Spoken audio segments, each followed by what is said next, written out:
Welcome parents to Hamilton High School's Parent Presentation Series.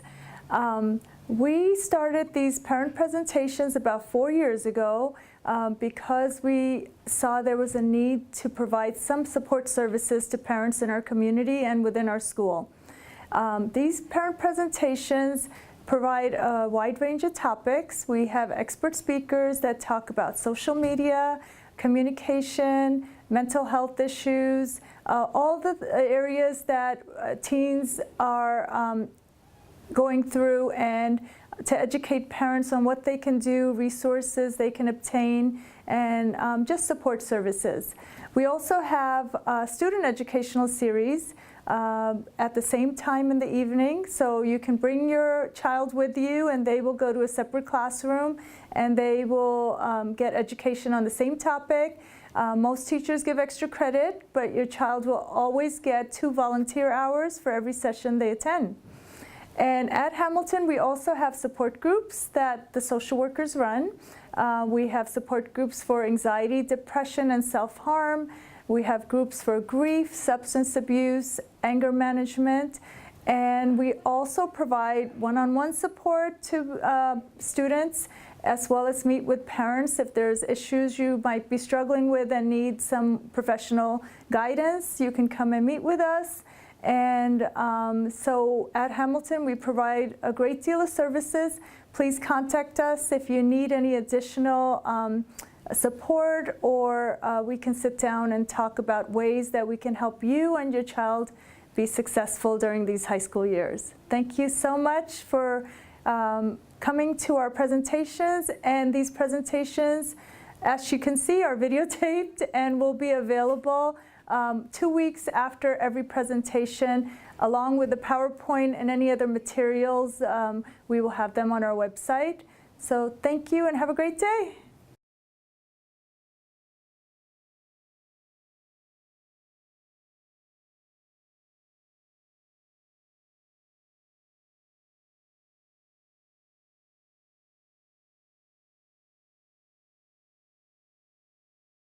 Good evening. How's everyone doing? Good, good. I have to stay in this box, I was told. So just so you know, that's hard for me to do. So I'm going to attempt to stay in my box. My name is Candice Hyken, and like Rajani mentioned, I have a degree in psychology, but then I went on and got a graduate degree in education. I've worked with adolescents my entire adult life. I love teenagers.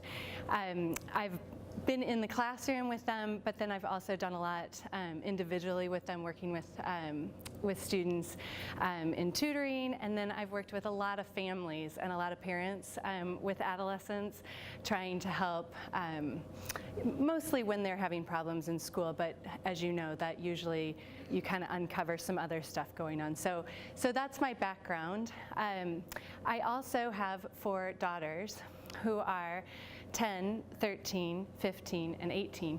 So I do a lot of communicating with teens. so some of what I wanted to share tonight is some of what we do in our house, and just give some tips and strategies, things that I've learned from my own family, but also from other families over the years. And I think probably a lot of what I have to say is maybe something that you've heard before or that you know, but I think sometimes it's good to get a little reminder, some refreshers. So I hope that I'm able to give you some new tips and advice, and feel free to ask any questions that you might have. So our first slide, communicating with our teens, uncovering some of the mystery. And I know for me, sometimes it feels like a mystery. I'm sure it does to all of us. I love this quote. I saw it on Facebook one day and it just cracked me up, because I don't know about you, but I think we can probably all relate. I have one daughter who I can make angry when I ask her if she'd like to eat dinner. It always sets her off. So I think we can all probably relate to this at some point or another. They all seem to have their triggers. But it kind of leads me into my next slide about why do you want to talk to your teen? And some of you may think that's a rhetorical question. It's not. I really want you to think about why you want to talk to your teen. What is the point of talking to them? What are you trying to accomplish? I'm such a huge believer in being intentional. And I think we sometimes forget that with our kids because we see them so much and we say so many things to them that sometimes we forget that we're actually trying to accomplish something with them. So I think if you sometimes stop for a minute and think about what are we trying to do? Are we trying to get them to take the trash out because we've asked 15 times and we're pretty sure the 16th time is going to push us over the edge? Or are we trying to build a relationship with them? Are we trying to help them understand some moral dilemma and help them through a problem or an issue that they have? So if you can stop and think for a minute what you're trying to accomplish with the conversation, what you're trying to do before you start the conversation, I think that that's sometimes extremely helpful. What does your teen want? I think that this is one of the hardest parts of communicating with our teen because we know so clearly what we want. We want for them to go to school, we want for them to do well, we want for them to be good human beings, nice, kind. Like we have all of these goals and ideas about what we want for our kids. And I think that we sometimes forget, especially as teens, what they want and what's important to them. And so I think that sometimes it's nice to just step back and think about some of the things that are most important to them and what they're dealing with. Some of the themes that are common for all teenagers are: my parents proud of me? Do I fit in with my peers? Am I capable at school? Do I have an idea of what I want to do with my life? How comfortable am I with my developing sexuality? And am I good enough? And these are the things that they're thinking about all the time. And so when we're approaching them with our goals, our things that we want for them, if we can remember what's important to them and what's going through their mind all of the time, I think that's helpful too. And I think about this sometimes before I have to have an important conversation with one of the girls. I always try to stop and think about where they're coming from. And it's kind of funny because if you think about, in our everyday interactions with other adults in business and that, you're always thinking about what the other person is wanting as well when you're having that conversation. But I think we sometimes forget to do that with our own kids. So just a thought on that. I love this quote. The truth is, rarely can response make something better. What makes something better is connection. I think that relationship with our kids is what makes communication possible. So that's what we're going to talk about a little bit next, is the relationship. Because sometimes, remember when they were little and they asked you all those fun questions that you had to run to Google really quick to find out the answers to? But there were usually quick, easy answers. Now they ask questions that sometimes don't have quick, easy answers, but we still want to answer them quickly. So I think if we can sometimes just take a minute and think that through and realize that not everything needs an answer. Not everything needs an immediate answer. And so sometimes we can just step back a little bit. Building the relationship, I think, has 3 parts: knowing your teen, developing the trust, and learning how to listen. Knowing your teen.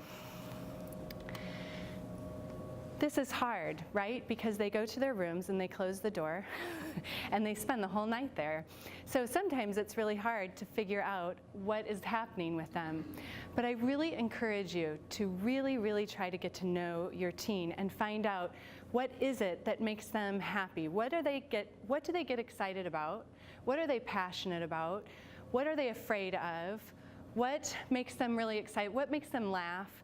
And to really pay attention to these things, because if you can figure that out, then you can communicate so much more on their level. And they feel that. They know that you've taken the time to get to know who they are as a person, and that's important to them. As I notice these things about the girls, I often point them out. Maybe because I want a little credit that I noticed. And sometimes I just want them to really understand that I've seen them, that I'm paying attention, that I see what's important to them and what makes them happy.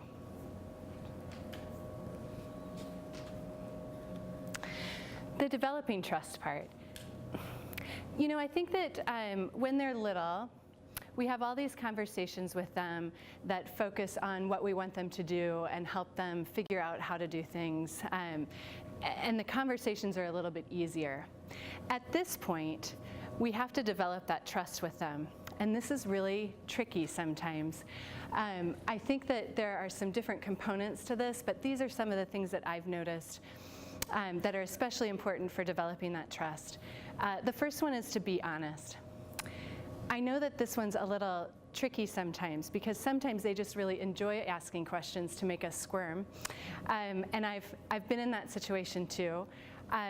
But I will tell you, my own personal opinion on that is, even if you say, we're not going to talk about that right now, or I'm not comfortable discussing that with you, that is so much better than lying about it or saying something that isn't true. So I would always, always caution you before you tell them something that isn't quite true to step back a little bit and make sure that you're honest. Otherwise, as soon as they find out you lied, you lose all your credibility. Be authentic. You know, this is one that I think is so important because we want this from our kids. We want them to be who they are and to be themselves, and we're always helping to try to make them their best selves. So if we can be authentic and be ourselves, they can see that and have that modeled for them. I think, I remember when my girls were little, I tried really hard for a long time to be the perfect mom. You know, the one who is always doing everything right and shows up to everything like I'm supposed to and never says a bad word and always does everything just so. And it's interesting because I watched, we used to live in Colorado Springs, and there was a man there who had a big fall from grace. And I was just infatuated with this story. And I watched all the news things I could find on him. And it's interesting because one day they did an interview with this man's, I think he must have been about 20, his son, who was about 20. And his son said to the reporter had asked, how has this affected you? How has this affected your relationship with your dad? And he said, well, actually, it's strengthened our relationship.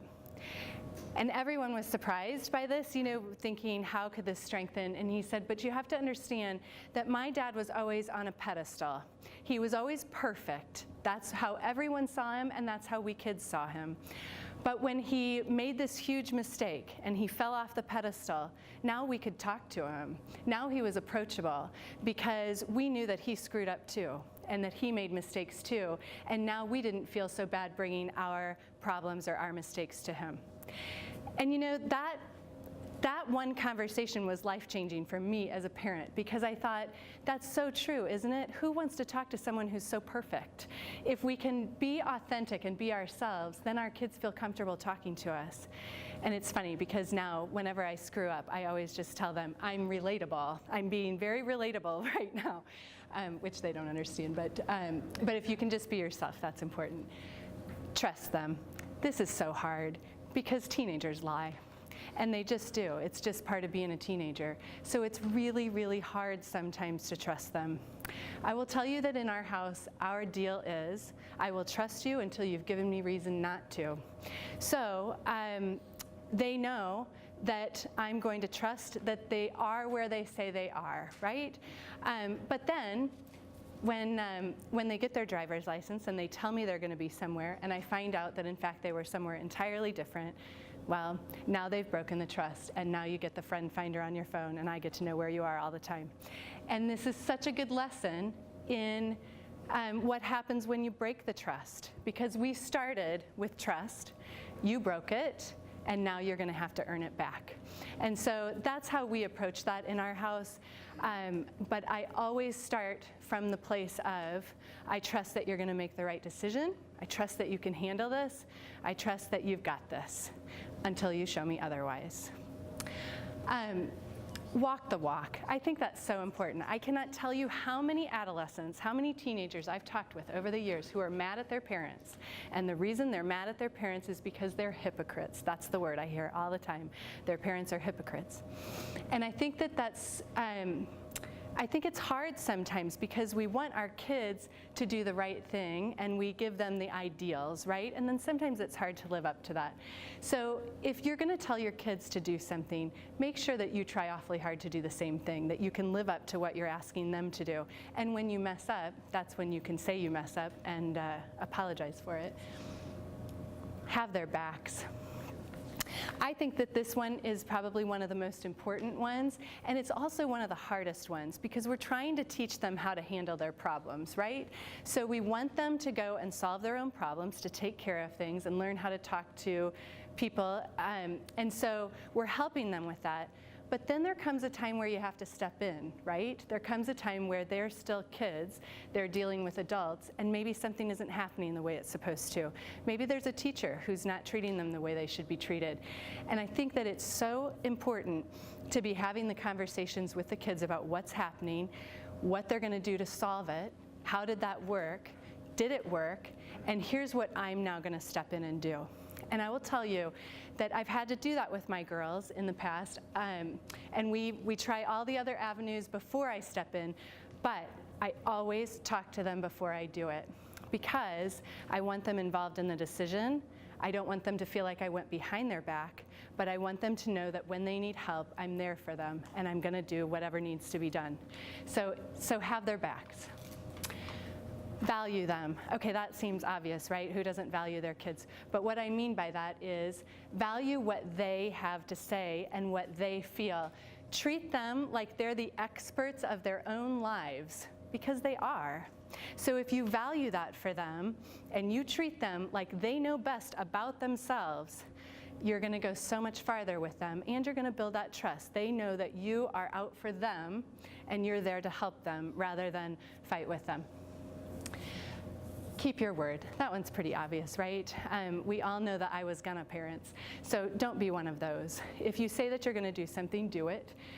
If you can't make it happen or whatever, then you can step in and apologize again, but don't be an I was gonna parent. Take a minute. I take a lot of minutes. I think that it's so difficult sometimes when our kids do things that make us angry and we immediately want to respond with something. It's so natural to want to do that, but I really, really encourage you to take a minute. This is something that I've practiced a lot over the years and I've gotten pretty good at it, but I step back and sometimes I take a few minutes and get in a place where you can have a real conversation first, because you can't take those angry words back. So if you can just take a minute, hear what they had to say, acknowledge that you heard what they have to say, and then let them know that we're going to talk about this in a little bit. I need some time to process what you just said.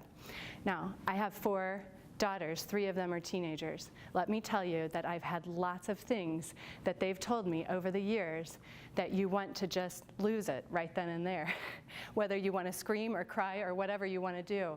But you've got to hold it together and take a minute so that they don't see that reaction. Admit your mistakes and apologize. And that one, you know, I think that our generation is a lot better at this than our parents' generations were. I don't know about you, but my parents weren't fans of admitting their mistakes or apologizing, but I think that we do that a lot better. And this goes back to my original point earlier about making mistakes and letting them know that you make mistakes, and teaching them how to apologize and mean it. And you know, in our house, when one of my girls tells me they're sorry, I say thank you, you know, thanks for saying that. And then I let them know that I'll be watching to make sure that they really are, because anyone can say I'm sorry. Now can you show me? Follow the golden rule, and that one's pretty simple too, right? But I think if you really think about talking to your children, talking to your teens in the way that you want someone to talk to you, that makes a huge difference. And demanding that they do the same thing. So I know that my girls have been mad at me. We've had talks before that they get mad in the middle of the talk, and then they start to get disrespectful. And at that point we stop, because as I will tell them and anyone else, I won't be talked to like that by anyone, especially my kids. So we'll revisit this when you've cooled off. So again, take a minute. But I think if we can expect from them what we want, and then treat them the way that we want to be treated, we go a lot farther. Any questions about that? If he doesn't give you a minute. My kid has followed me outside. He followed me upstairs now. He's following me just like, you need to get away from me right now. Yeah. I don't want to talk to you. And he doesn't let up. So what if he doesn't give you a minute? And I'm supposed to repeat the question for the video, so just so you know, that's what I'm doing. I think at that point, when things have calmed down, that's time to have a conversation about why you need a minute, why you need to cool off, and that here are some ground rules from now on. And really set that up so that when that happens the next time, you can say, no, I'm going to take a minute. And close yourself off somewhere, in your room or closet or whatever. But make sure he understands why you need that, so that he can hopefully respect that later. But the thing is, when you're mad like that, you want to be mad at the person and you want that fight because that makes you feel better. So I think that some of the best consequences come from having our kids wait a minute while we wait a minute. And so, because they have to think that through. So that's why he doesn't want to do that. He wants to be mad and get that out. But I wouldn't let him. And I probably just wouldn't respond. At some point, just flat out refuse to respond.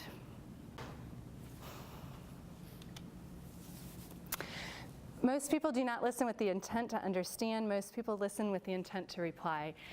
I think we all know this, right? And we've all had conversations with people like that who they're just waiting for you to stop talking long enough for them to get in their next point. And you know that at that point, and our kids do that all the time, but no one's really listening at that point to understand. Everyone is just waiting till they get to say their next thing. So I think the third part of building trust is to learn how to listen, but really listen. So part of that is listening actively, so we can really hear what they're saying, ask them lots of questions. That's part of listening, is asking them those questions and making sure that they're able to say what they need to say to you. Listen without reacting. I know I've said this before, and I might say it a couple more times tonight, but I think this is one of the biggest things I've learned over the years, is how to not react. Because they're watching you closely. When your 9th grade daughter gets in the car and tells you that her friend thinks she's pregnant and is about to be kicked out of her house, and can she come live with us? You want to cry, right? Because you're thinking, 9th grade, are we really having this conversation? Really? But if you react, they see that and they feel that. And that's the point where you stop and you take a deep breath, but you practice that not reacting so that you can give them an answer and you can be a safe person for them to talk to. When you immediately react to what they say, they're making judgments as to whether or not you're a safe person to talk to.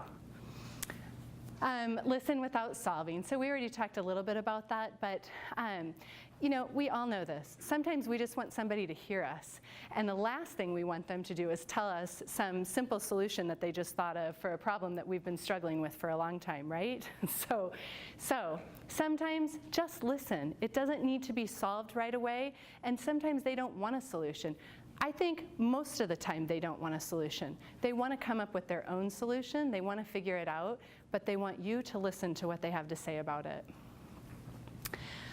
Listen for the things not said. And this goes back to really getting to know your teen and understanding what they're doing, right? So that you can start to hear the things that they're not saying.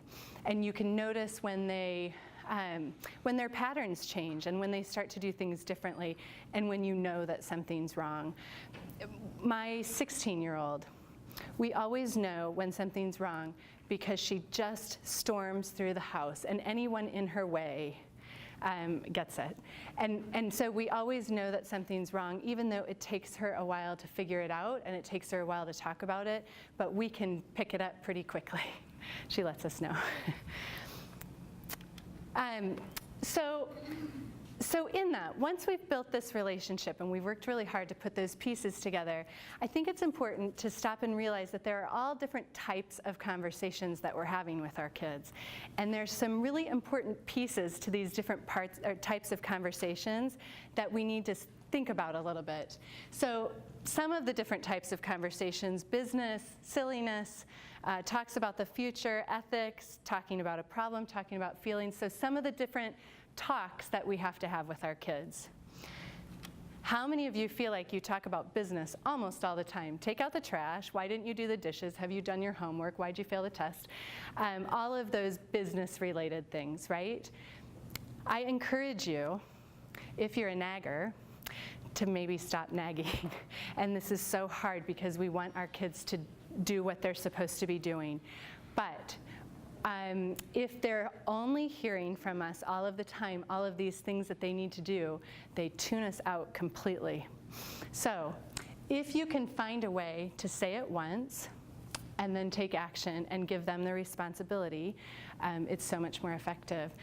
I will tell you, my oldest daughter decided that this year she would take physics online. I knew that this was a bad idea. I hated the idea. I own a tutoring company. I know what that looks like. And I explained it to her, and I thought that this was a bad idea. And she said, nope, nope, nope, I've got it. I really want to do this because I want a TA, for my German teacher, so I'm going to do this. And I said, okay, well, here's what it takes to be successful in an online class. This is what it's going to take. Are you willing to do this? Yep, yep, yep, yep, yep. No, never came close, right? So we got towards the end. And I would ask her and check in every once in a while, hey, how's that going? Great, great, great. Okay, good. And she's 18 now, so I need her to figure those things out, right? So we're gonna have to just let her figure that out.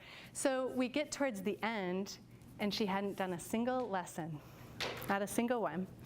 And she wasn't ready at all. So we sat down and we looked at break, because now you're gonna have to do it over break, right? Because that's where we are. And we looked at it, and we came up with a plan for how that was going to look and how she was going to get these lessons finished. And I made her come up with the plan. Tell me what this is going to look like and how you think you're going to finish it by this date. So she did, and then she didn't do it. And you know what? It just about drove me crazy, really. But I resisted the urge, and I just simply went in and took away her phone. And she was furious with me, of course, because that's probably the worst thing that we could possibly do to them, right? But I just simply said, you know what? You gave me your word. We had a plan and an agreement, and you didn't follow through. Clearly, you were distracted, so I'm going to take away the distractions for the next week while you get this under control. A week without a phone, let me tell you how pleasant she was. But she got it finished. And I didn't nag the entire time. She did fine. She got the whole thing under control and finished, but we just let it go. It was horrible. She had to spend her whole break doing it. It was not a fun break for her, but it was what she decided to do. So we didn't nag, we just said it once, gave the consequence, and it was hard for me because I'll tell you, my husband had to step in on this one because I wanted to just take away the phone until she got it finished. And my husband said, really? All that does is tell her that you don't have to do it and then you can get your phone taken away until you do it. But this has to be like something significant. So we did it, but it was hard. But I didn't have to nag, and that was good. And she took the responsibility. She had to deal with that. Laughter is the one form of communication every culture can understand. I thought that was nice. Every culture, including teenagers. I think that if we can have fun and laugh with our kids and be silly, I think that's so important.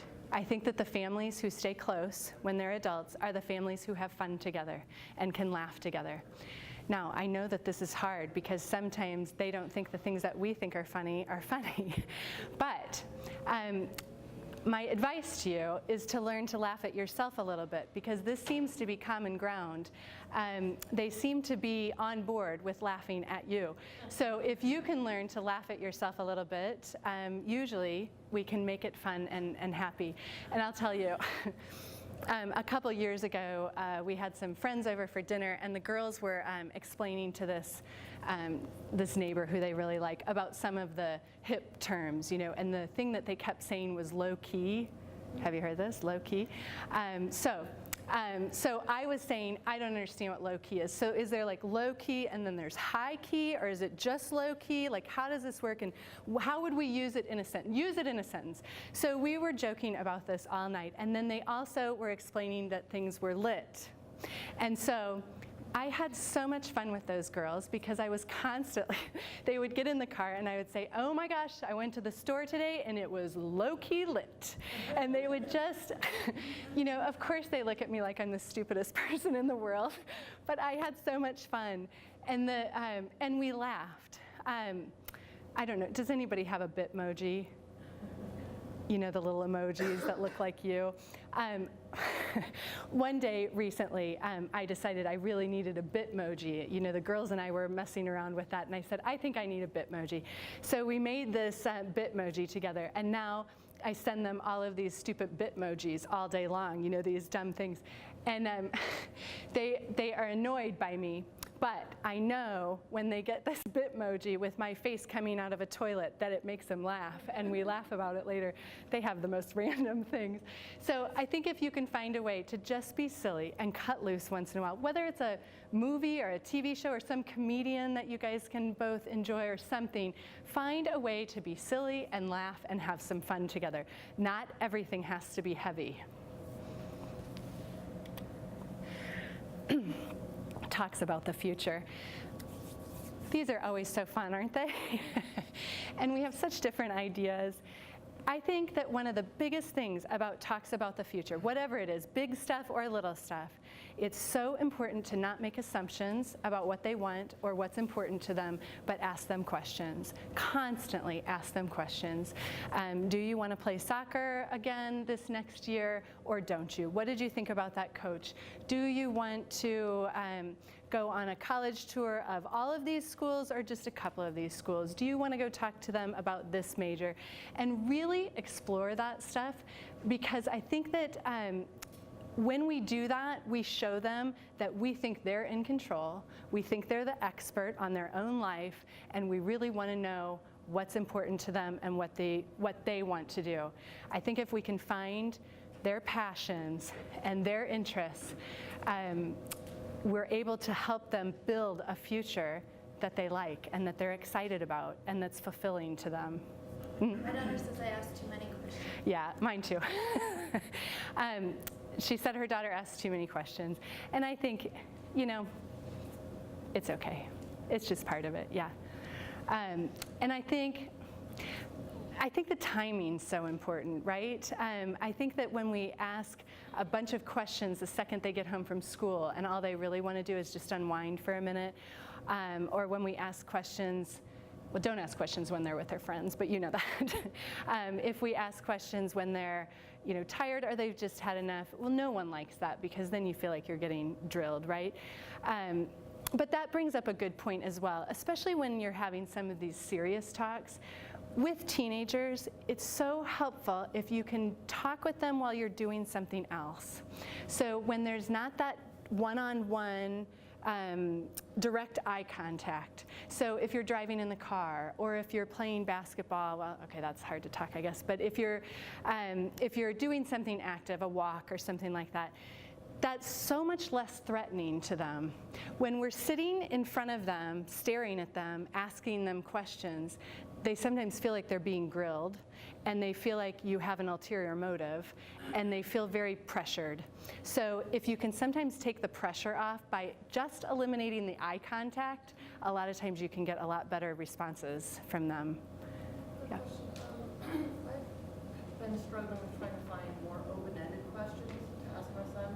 I find that if I ask yes/no questions, then I'm going to get a yes/no answer. It doesn't really lead us into a discussion. But I'm having a hard time finding open-ended questions that are relevant, and you know, I find myself just reverting back to yes/no questions, and it gets me nowhere. That's how, well, it gets you a yes or a no.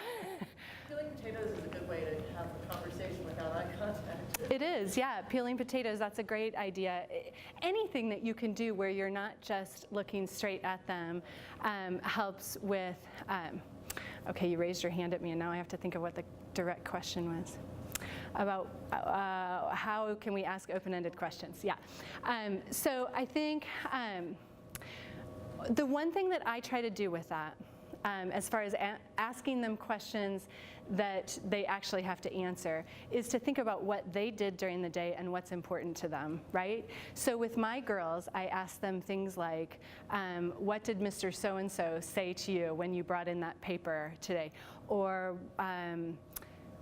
what did so-and-so do on the bus? Are there any cute boys now in your math class? You know, just those kind of things that they actually want to talk about. Which new video game is about to come out, right? Or the stuff that they care about. I mean, really, and that's probably the call that I get the most often from parents, is that the only thing my son seems to be interested in are video games. Like, that's it. And I don't know how many times we can talk about video games. Well, you just keep talking about video games because it really is what they're interested in. And I had one parent who was really frustrated because she asked her son what he wanted to do for the future, and he said he wanted to be a video game designer. My guess is that if you ask high school boys, probably about, I don't know, maybe 20, 25% of them want to be video game designers, because that's the cool thing right now. So who cares, right? Like, whether or not they're actually a video game designer doesn't matter. Maybe they want to get into computers or computer engineering or something related to that. But by all means, take them places where they can do things like that. Sign them up for classes where they can learn programming and that kind of stuff. Let them be interested in that. They're most likely going to change their interests, and so let them have it for now. Our oldest daughter has gone all across the board about what she's wanting to do, and I'll tell you, she first wanted to be a counselor, and then she told me, I don't think I should do that because I really don't want to listen to people's problems. I said, probably not the best move for you. And then she said, what was it after that? Oh, she wanted to be a police officer. Now this is funny because, and she wouldn't mind me sharing this with you because we joke about it now. She is super, super artistic, and she misses a lot of what's going on around her because she just kind of lives in her own space most of the time, right? So we thought that was really funny, the idea of her being a police officer, because she wouldn't catch anything happening around her, you know? But we let her have it because she was sure that she was very concerned about justice, and so she was on that for a little while. And then she went and she got a job in a henna shop, and she's super, super, super artistic. But then guess what she wanted to be? A tattoo artist, yes. So that was the next thing that she wanted to do. And I'll tell you, and I don't have anything against tattoos or anything else, but it's hard to think about your young girl hanging out in tattoo parlors. So that was where my mind went, but I never said that to her. Instead, we looked at different tattoo magazines together, and yeah, and we explored that idea. We talked about, you know, female tattoo artists in the area, and maybe we should go talk to some of them. Okay, now she's getting ready to head off to school, and she wants to be a photojournalist and do photography as well. So she has moved back and forth. And that would be, photography is kind of her thing. She's extremely talented with it, so I'm really excited for her with that. But you see, she's gone all over the board, and never once did I tell her, that's a pretty dumb idea. Police officer, really? But we just kind of let her have it. So I encourage you, whatever they say they want to do, run with it. They'll probably change their minds. Oh, yeah, and remind them that you're trying to help them reach their goals. When they share with you what they want to do, and then they mess up and they don't do well on their test, or they don't turn in their homework, or whatever it is they do, and you take away their distractions for a little while, you see that's our big thing in our house, then they get mad. And you remind them that your job as a parent is to help them reach their fullest potential. And we know what they're trying to accomplish, and we're going to do everything we can to help them get there, including taking away their distractions. So we help them realize we're helping them reach their goals, the things they said they wanted. So that's what we're helping them do. talk about ethics. This one's so hard because we try so hard to raise our kids with the same morals and ethics that we have and the things that are important to us. And then they become teenagers and they get all their own ideas about what they think is right and wrong. And we really hope that they remember some of the things that we've told them as they're formulating their own ideas. And, you know, they're coming with 15, 16 years of experience, and they're pretty idealistic. So they have their own thoughts about whether something's a big deal or not really a big deal. Whatever they have to say with that, again, I would really watch your reactions because you want them to talk to you about these things. One of my girls came home and told me about going to the mall with her friend and about how her friend had been shoplifting the whole day and that she had stole all this makeup and that she had asked her to take some of the things too. And I was so frustrated. Like, that made me so mad, right? And I just wanted to say, why are you even going to the mall with this person? Like, what are you thinking? But I tried really hard, and I bit my tongue a little bit, and we just stopped, and we talked about it. And I said, well, how did that make you feel when she asked you to take that? I mean, did you want to shoplift? And she said, no, I didn't. Well, what did you think was going to happen? What was that like for you? Do you think that a good friend would really ask you to do that and would put you in that situation?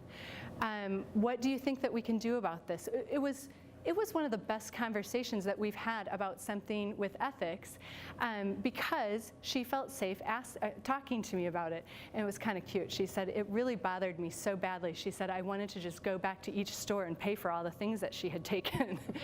And so it's a tough one. It's hard. It's hard not to react. But it's nice when they know that they can talk to you about those things and you're not going to flip out. Can I ask a question? Yeah. Does she still hang out with that friend? Well, that's a good question because this happens to be my 18-year-old daughter. So it becomes a little bit more important now to make sure she can continue making these good decisions, right? So about a week later, she was getting ready to go out, and I asked her where she was going. She was going to the mall with that friend again. And I said, do you really think that's a good idea? And she said, don't worry. We had a conversation. We talked about it. And I said, I'm not comfortable with this. And if she was going to steal anything, that I wasn't going to go with her. Okay. I'm not kidding you. As a mom, I wanted to say, absolutely not. You're not leaving the house. No way. You're not going. But she's 18. She's almost ready to leave the house. I need her to figure these things out, right? So I said, okay, go and see what happens. If she's a good friend, she'll respect that. If she's not, you'll know pretty quickly. But let me just caution you. If you make a bad choice with this, and if you decide to do this along with her, the consequences are big. And I need you to understand that. Big. And so that was that. And I let her go to the mall because she's 18. So, you know, you got to let them do it. Did the friend steal again? No, she didn't. But my daughter did come home and she said, you know what, she didn't steal. She said, but I really didn't have a lot of fun and I've decided I'm not going to the mall with her anymore. If the friend stole again, or maybe this time it wasn't stealing, the next time it was smoking, but she kept putting herself in the same situation with the same people over and over, do you just keep having the same conversations over and over? That's a tough one, right? Because this kind of comes into what happens when they have friends you don't like very much and who are doing things that you don't like. That's a really, really hard one. And I think it comes down to what kind of relationship you think you have with your child. Because when you tell a kid that they can't hang out with that friend anymore, guess what they want to do more than anything else? So I think that my own personal opinion on this, now I wouldn't put a kid in a situation where they would really be in danger, so that's where I would draw the line. But I think we have to let them make their decisions sometimes. And And we have to have those conversations. What's happening? What's that like for you? What do you think is going to happen when this kid gets caught? What do you think that's going to look like? Because they never think through those things, right? And it's really hard. That's a tough decision. And it's, I will tell you, this same daughter and I just had a conversation a couple days ago over the weekend about the kids in her friend group who are doing drugs. So it's, she was very open and frank about the whole thing. And the good thing out of it is that we can have those conversations, and she can say, this is what I'm willing to do with this friend, and this is what I'm not, because I'm going to be in a bad situation. And so at some point, they start to realize those things after enough conversations, but it's scary. And it's really scary when your daughter is talking to you about those things, and you just hope that she really does have a good head on her shoulders and she's making good decisions. But at the end of the day, they're going to go do what they do. So.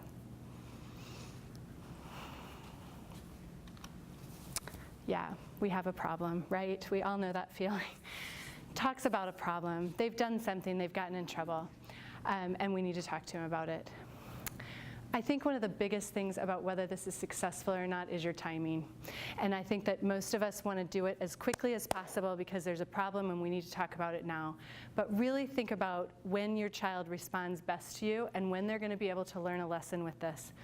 I think that it's so important to help them learn how to fail well, because they make all kinds of stupid mistakes. They do the dumbest things at this age, and we want them to, because it's so soon that they're off doing their own things, and we want them to have made these mistakes while they're still with us and while we can still do something about it.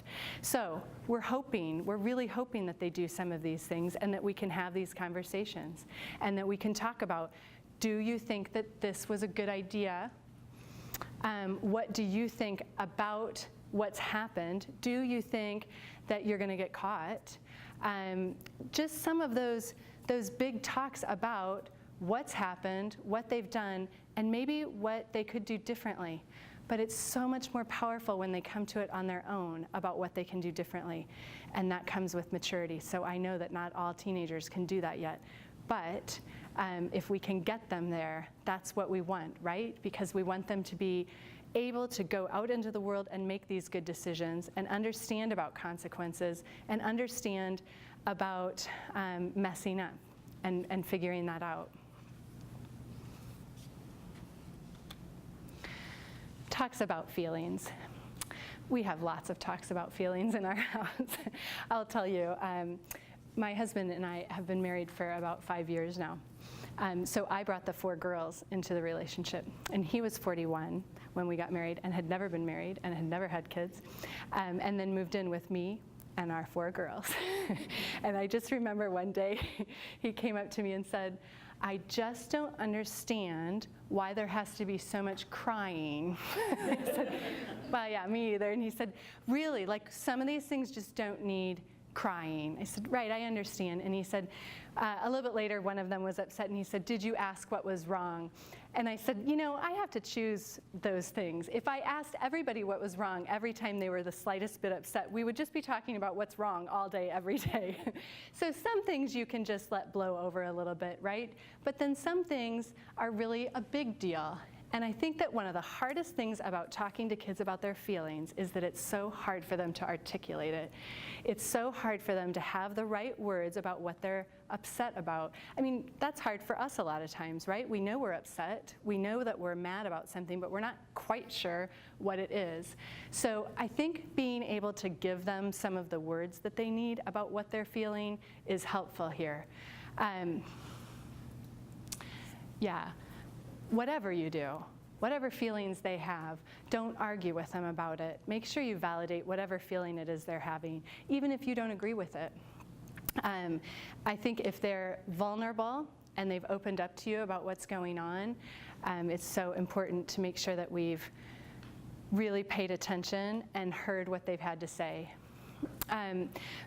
Just recently, we've had we have these things all the time, but this past week we've had an issue with a coach. And so my daughter loved her climbing coach, and he he stopped coaching. So now she has a new coach who she does not love at all. And so there have been lots of tears and lots of sadness. But she can't quite put her finger on what it is she's so sad about. She's not sure if it's the coach or the fact that the dynamics of the team have changed, or that this coach yells a lot and makes some of her teammates sad, and that makes her sad. So she's trying so hard to figure out what it is that she's most upset about, and we've been having a lot of talks about it, because every time I bring up how was practice, I get the big, huge crocodile tears. So I know she's upset, but she's not really sure what about yet. We just keep working on it, and I just keep trying to give her the words for that. One thing about talking about feelings, one thing that I've noticed about this with my own girls, is that a lot of times they get upset about things that I look at and think, I don't think I'd get upset about that. Like that wouldn't be a big deal, right?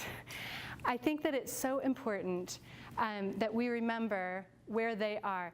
I will tell you, and my dad and I have a great relationship, but it was hard when I was a teenager, because anytime I was upset about anything, my dad would always say, "That's not a problem, I'll tell you what a real problem is," and then I would hear about what a real problem is.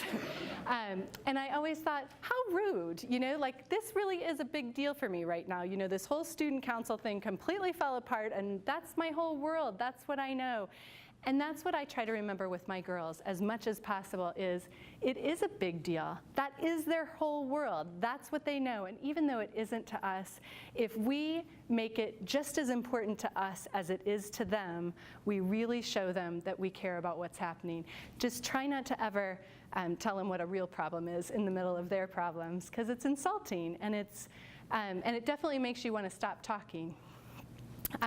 Another thing that I've noticed is that sometimes their feelings are based on thoughts that aren't real or aren't true.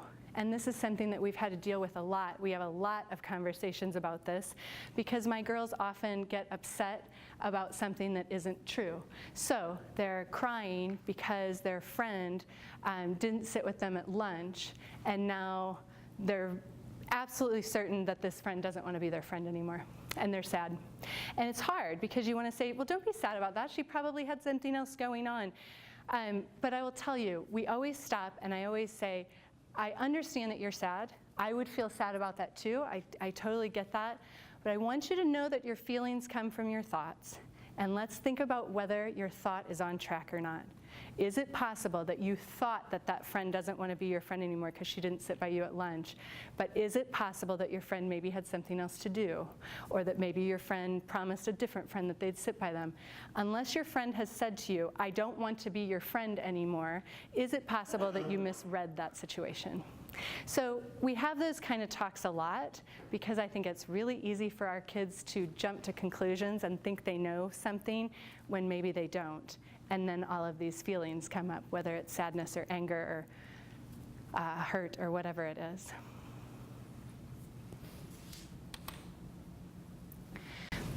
Treat a child as though he's already the person he's capable of becoming. I love this quote, because this is something that I try to do on a daily basis with my girls.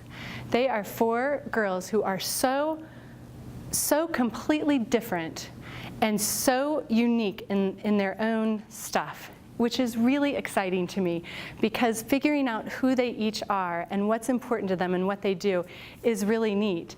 So if I know what they're capable of, and I know their potential, and I start treating them like that, then they start to become that. So if we treat them how they already are, or how we want them to be, how we know that they can be, then they start to become that. I also think it's important to remember that even though none of your kids will admit it to you, they do want to hear what you have to say. They do look up to you. They are listening, and they do care about you. They won't admit those things to you, I promise. But it's true that they do. They want us to be proud of them. They want us to believe in them. And they want us to take the time to get to know who they are. So even when it gets discouraging and we don't think that that's true, and they tell us that they don't want to hear from us and they don't want to hear what we have to say, and they slam the door, just remember that that's really not true. And that's part of being a teenager. It's part of becoming autonomous. So they're supposed to be acting that way, and it's okay. And I think at the end of the day, if we can all get a little bit thicker skin, that sometimes helps too. So what other questions do you have? What if we've screwed this up already? You know, I mean, I've done some of those things, but then I've not done them, and I've not done them for a while, I'll be honest. I get so frustrated that I forget what I'm supposed to do, and I screw it all up. yeah. Well, I don't think it's ever too late to go back and, but I think when there's a rut, when you get in a rut, I think it's important to go do something fun. Because if you just jump right back in and try to make it serious again and try to talk about, how they aren't getting the grades they're supposed to be getting and all those sorts of things, then they just tune you out. But if you can go do something fun, especially if it's something that they really enjoy, something that that they would love, that helps open the door a little bit again. Yeah. Thank you for sharing your personal stories. You're welcome. I have a question. Communication with teenagers. What if the teenager doesn't like to talk? Like I have a my school here, and whenever you ask him, he just say, "Good." Short and sweet. That's it. So how you can, I want. So how do you get your teenage boys to talk to you? That's a tricky one. It just is, because a lot of times they don't want to talk, just the same way that we don't want to talk. I mean, sometimes you just want to be left alone and you don't want to talk to anyone. And I think that that's okay. I think that letting them have their space and do their thing is all right. What I would suggest is to bring him to his favorite restaurant and have a talk there, or not have a talk, but just kind of sneak it in. I have this mentor mom who is just one of my favorite people ever, and she has 5 boys, and she always used to say, if I need to get any information from them, I have to buy them sushi. And so that was her thing, and I've always remembered that. We go get sushi a lot in our family too, because I can get the best information over some sushi. I'll tell you another thing, and you've probably noticed this before. Volunteer to take them and their friends somewhere. When we get in the driver's seat and they're in the back, they think we can't hear them. And it's so fabulous, because we can, and we get some of the best information that way, because they just talk and talk and talk, and that's pretty cool. So that's a way to sometimes get them to do it too. But sometimes they don't want to talk to us because they don't want to disappoint us, and they don't want us to think anything bad about them. And so I think building that relationship and that trust, and letting them know that, hey, I like you just for who you are, and you don't have to be anything different than that. And the one thing that I tell my girls all the time, and I've started from the time they were little, is you can't tell me anything at all. One, that would shock me, because I've heard lots and lots and lots of things over the years. But 2, you can't tell me anything that would make me stop liking you or stop loving you. Like, I will always like you, and I will always love you. So you can tell me whatever you need to tell me, knowing that that's the case. I promise that. And so we've gone over that a million times. My girls roll their eyes when I say it now. So but I think they know that there's nothing that they can say to me that would make me not like them or love them. Yeah. Did you have a question? Oh, I thought I saw you raise your hand. Yep. So my son is a freshman here. So when he texts and he spends more time on the phone, and then at 8 o'clock, there's a homework. He'll sit and spends time till 10 o'clock. But my wife is like, at 9 o'clock you need to go to bed, because you need to get up at 6 o'clock. So when I try to support him, so she gets mad at me. It's kind of a difficult situation. That's a really difficult situation. Yeah, that's a hard one. I think, now, whether or not you agree or not, in our house, when you're in high school, you go to bed when you want to go to bed, because you can decide whether or not you want to be tired and exhausted and feel crummy the next day or not. And that's not to say I don't ever tell my kids to go to bed, because I do. But if they want to lay in their bed and read a book all night, or if they want to do whatever, that's their business. They can do that if they want. They're the ones who have to feel like that the next day. Sounds like a wake me up. That's right. Yeah, because I'm going to go to bed. Yeah, yeah, that's a good point. But that's hard. And you know, with the teenage boys, I think you just have to be persistent. Just keep being there, because even when they give this idea that they don't want to talk to you or they don't have anything to say, they really do. You just have to keep being persistent, and then sometimes it just comes with maturity. You know, sometimes they just need to mature a little bit more. But just keep being there. Be that constant, because they will get there. Mm-hmm. So speaking of teenage boys, I was in a situation a couple of months ago where my son had a friend over. The two of them said, we're going to X on bikes. We said, fine. And they didn't go to X, they went to Y, which was further away. Well, and they would have gotten away with it, except that one of the kids blew a tire on the bike. So they had to call me and they had to fess up that they were at X, but they were at Y. So they drive over there. So my question is should I have done this in front of the other child? Now, I didn't go ballistic, but I went into teacher mode and I parked the car and I turned around and I said, now, let me explain to you where I'm coming from here. And I just spelled it all out. And then at one point I remember I said to the other child, would your mom have done this? And he said, oh, my mom. I mean, I could have, I suppose, I could have just silently taken the other child home, and then, what do you do when there's another child involved that's not your child? Yeah, that's a hard one. What do you do when another child's involved that's not your child and they've done something wrong? Okay, my own personal opinion on this, I probably wouldn't have said a word. And I would have dropped the other kid off at home, and I would have brought my kid home, because I really do think that some of the best time is when the kid has to sit in the car wondering why you're not saying anything. And so if you can do that, I think that's nice. They're expecting a lecture. They're expecting some sort of, right? So if you can throw them off a little bit, I think that's good. But in that case, okay, so when we screw up, we know we screwed up, right? We don't need somebody to tell us that we screwed up. They're the same way. They know when they've screwed up. He knew that he messed up, and he knew that he got busted. So at that point, you don't even have to say anything right then. You can just go straight into, here's what the consequence will be. You've broken our trust. You now are no longer allowed to ride your bike with friends, or whatever. And I think, for me personally, sometimes I think that's more beneficial, because, and I always have to tell my husband this, because he can react sometimes, right?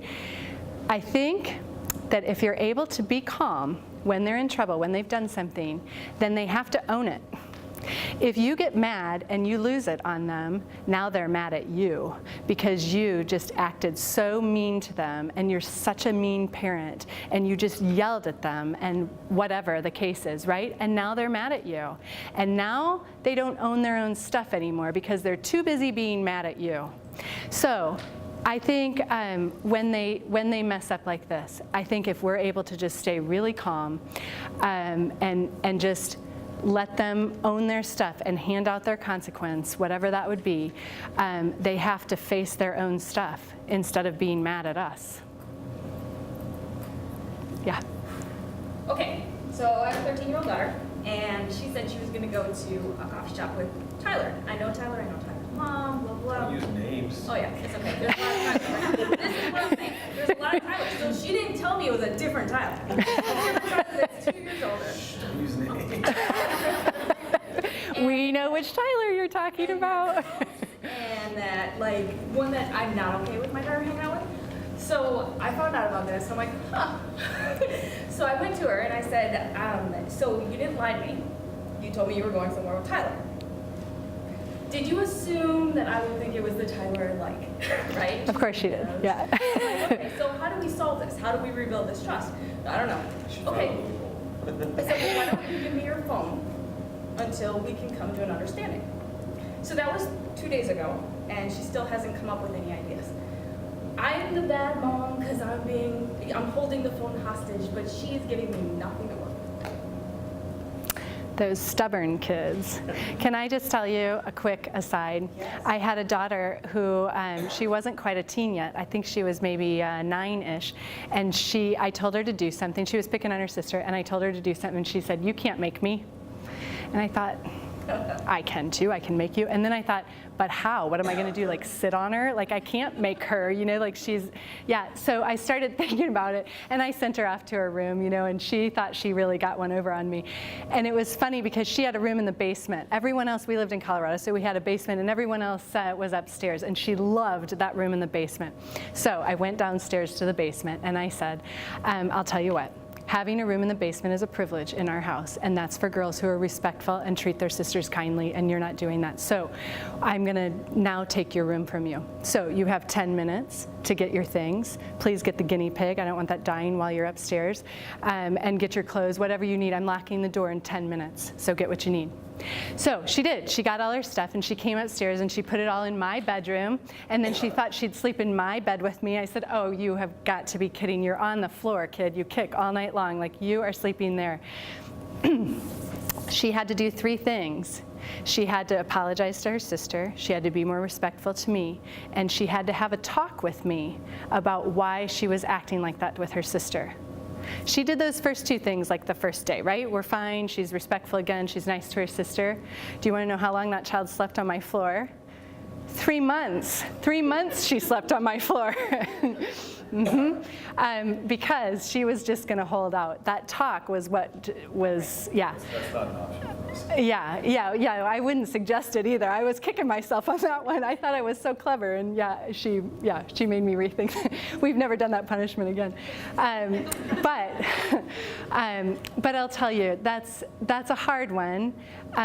Do you think that she's not talking to you because she's being stubborn about it, or do you think she's not talking because she really doesn't have any ideas about what to do about it? I think she's very stubborn, and she doesn't necessarily recognize that what she did was wrong, and she likes the kid, and she doesn't necessarily, she's like, "I didn't know he smoked." I'm like, well, everybody else in the apartment complex knows he smokes, so how could you not? Now they know where we live, don't use names. It's Tyler in an apartment. Did you guys all get that? We've got it narrowed down almost. So part of it is she has to be right, and she always has to have her way. Yeah. So it's that struggle. Okay, how do I let her save face, still bending her to my will? Yeah. Well, I have one like that too, who is extremely stubborn and always needs to be right. And I don't argue with her ever, because she always has to be right. So I'm never going to get anywhere. I think in that case, with one who's just holding out like that, who's stubborn with it, I would be just as stubborn. But I think that you can sit down and talk with her about, do you maybe want some suggestions here, like how we can solve this? I mean, this is the problem. Whether you see it or not, this is the problem for us. And here are some suggestions that we have. And then see what she thinks about it. Sometimes I love that idea of having them come up with what they think would be a solution. And some kids can do that and some can't. They have no clue. And they continue to look at you like you're out of your mind, right? So sometimes they need a little help. And maybe she just does. Maybe she needs a little help coming up with an idea, especially if she doesn't think she did anything wrong. We're married. No. Quick question. Yeah. At what point would you ever contact another kid's parents over a potential issue?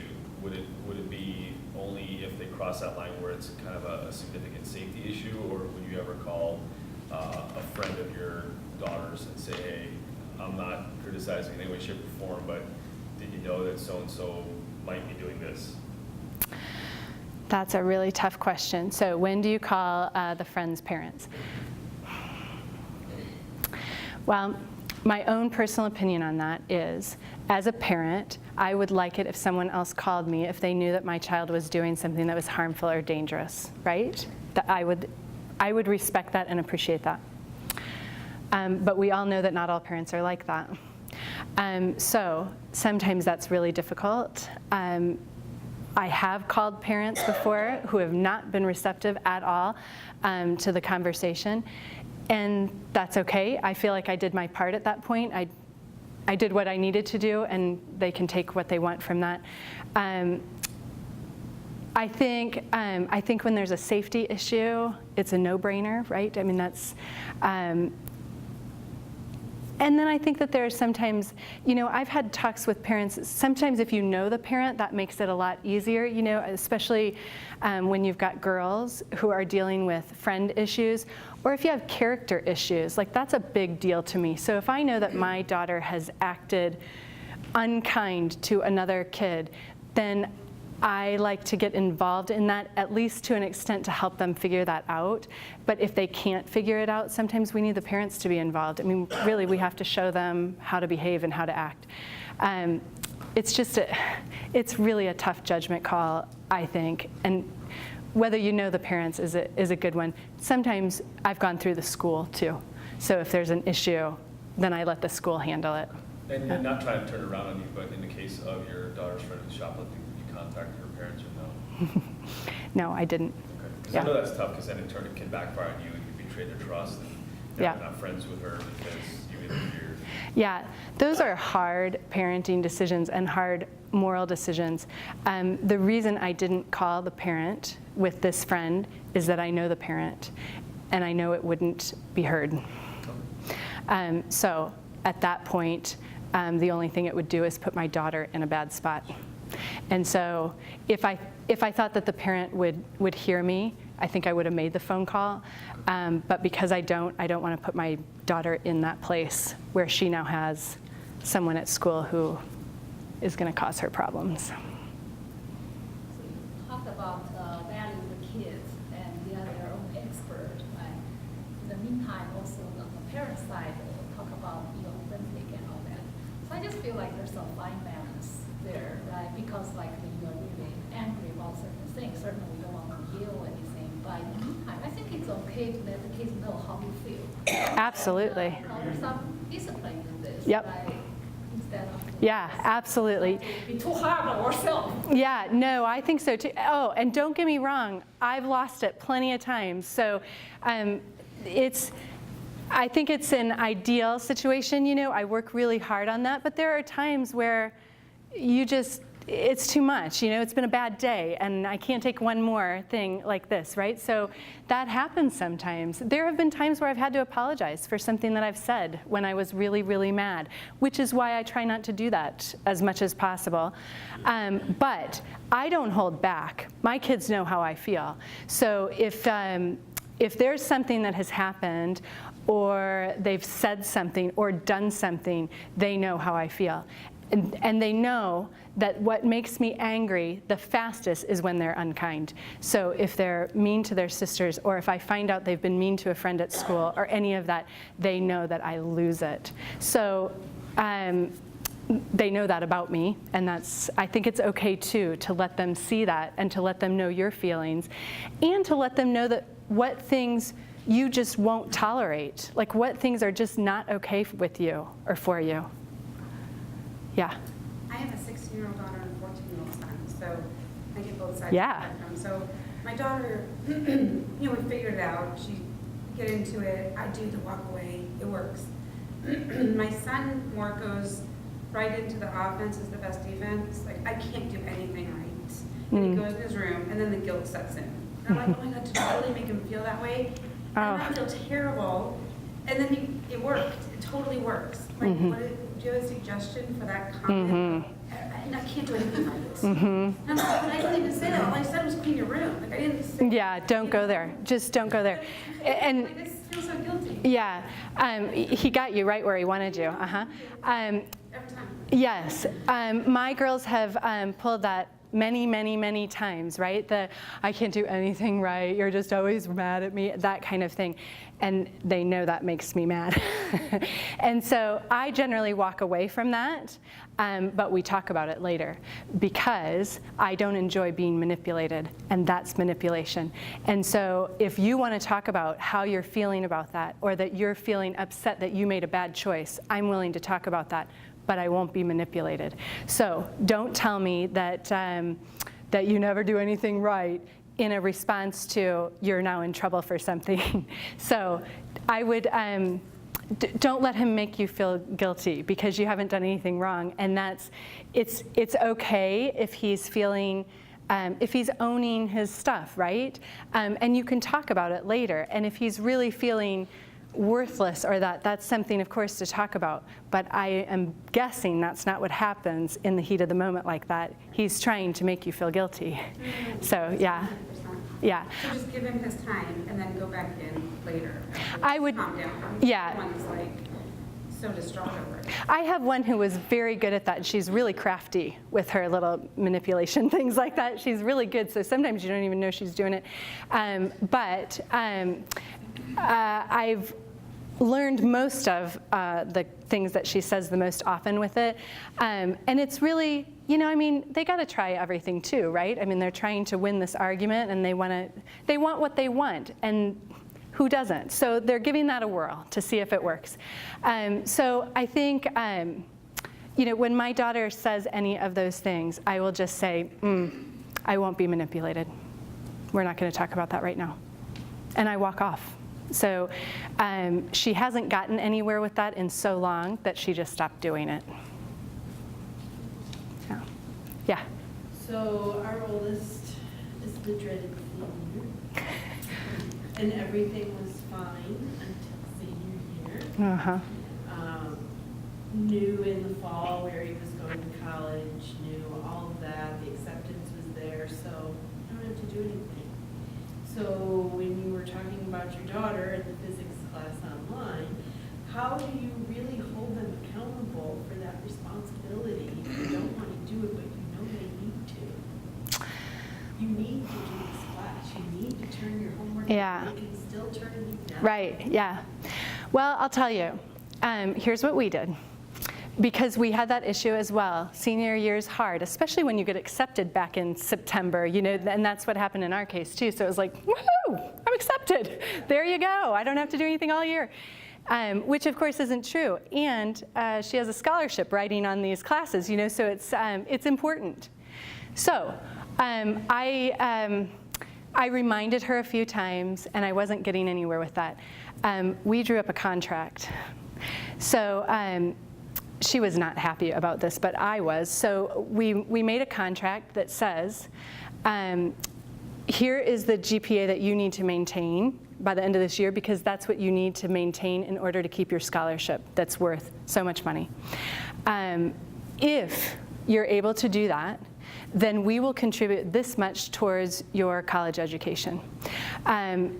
If each year you're able to maintain the minimum GPA to keep that scholarship, we will continue to contribute towards your college education.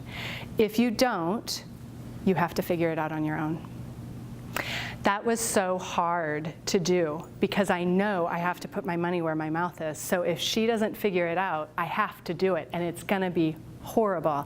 So I've got my fingers crossed, and I'm praying that she does what she needs to do. She's certainly capable. I know that she can do it. I'm really hopeful. So the next time we do a presentation, I can give you the part 2 of whether I had to say, sorry kid, you're now paying for college by yourself. But that's what we did. And what I told her was, listen, this money doesn't come easy to us. We work hard. And we invest our money in wise investments.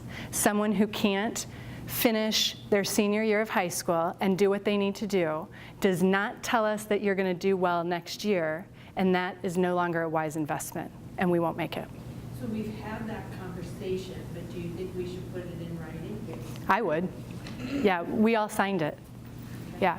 So I was the senior that did that. I got an early acceptance to it for you. It does work. What my dad did was just draft up what the liberal arts 4-year education that you're going to get, and here's what I'm paying by by class, by credit, the cost, and here's what I could do you living at home. And it was two budgets, and the emotions were taken out, and it was like, here's what we're offering you, that's the privilege, here's what I can do for you, and I don't know, it worked for me. And Yeah. way on, it worked. Yeah, I think so. Here's the emotions out, here's the numbers that I presented it that way, So if and I figured it out very quickly. He'll have to stay in state, and I think that's, Yes. yeah. Well, you know, those are really tough.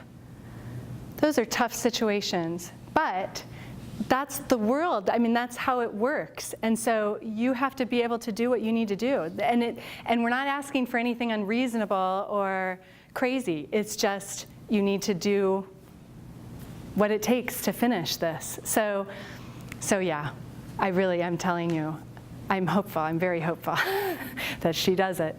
But I don't know, and it's really up to her. And that's her decision at this point, so I have to let it go and let her figure it out. We'll see. So if you do it, be ready to stand behind it. And that's what my husband said to me too. If we do it, you have to stand behind it.